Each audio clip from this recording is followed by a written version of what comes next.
জাতীয় সংসদে গণভোটের রায় বাস্তবায়ন না হলে রাজপথে সমাধান হবে বলে জানিয়েছেন জামাত ইসলামীর আমির ও বিরোধী দলীয় নেতা শফিকুর রহমান। রাজধানীতে জুলাই শহীদ দিবস উপলক্ষে আলোচনা সভায় তিনি একথাই জানিয়েছেন। এছাড়া জুলাই বিপ্লবের চেতনা এবং গণভোটের রায় নস্যাৎ করার ষড়যন্ত্রের বিরুদ্ধে হুঁশিয়ারি দেন তিনি।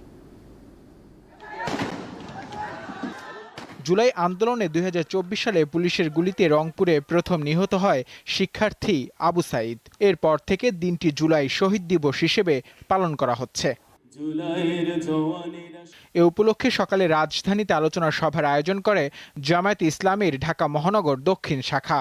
এতে দলটির নেতাদের পাশাপাশি জুলাই যোদ্ধা ও শহীদ পরিবারের সদস্যরা অংশ নেন। আমরা কমিটমেন্ট করেছিলাম 18 জুলাই 16 জুলাই শহীদ আবু সাইদকে হত্যা করার পর আমরা হয়তো মরব, না হয় এদেরকে মারব। আমরা শুধু আমাদের সন্তানদের বিচারটা চাই, বিচারটা যেন আমরা জীবিত থাকাকালীন দেখে যেতে পারি। গণভোটের রায় বাস্তবায়ন ও প্রতিটি হত্যাকাণ্ডের বিচারের দাবি জানান বক্তারা।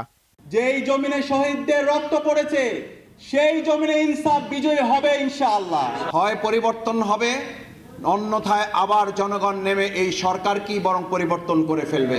প্রধান অতিথির বক্তব্যে জুলাইয়ের চেতনাকে ভুলিয়ে দেওয়ার চক্রান্ত চলছে বলে অভিযোগ করেন জামায়াতের আমির।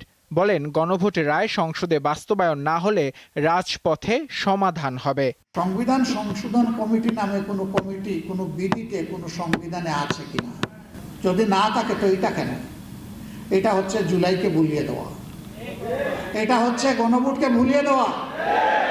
এই 70% ভোট বৃথা যাবে না, এই গণরায় বাস্তবায়ন হবে ইনশাআল্লাহ। এদিকে সকালে রাজধানীর রায়েরবাজার শহীদ বুদ্ধিজীবী কবরস্থানে জুলাই শহীদদের গণকবর জিয়ারত করেন ইসলামী ছাত্র শিবিরের নেতারা।